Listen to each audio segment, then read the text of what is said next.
नमस्कार, मैं अतुल आदित्य। आप देख रहे हैं मगधी बेला। मगधी बेला में आपका स्वागत है।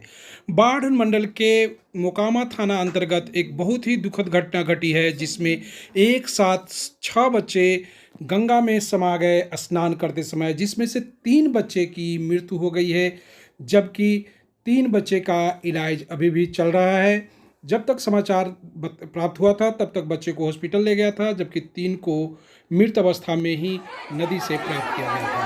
आगे देखिए कि किस तरह से लोगों के घर में कोहराम मचा।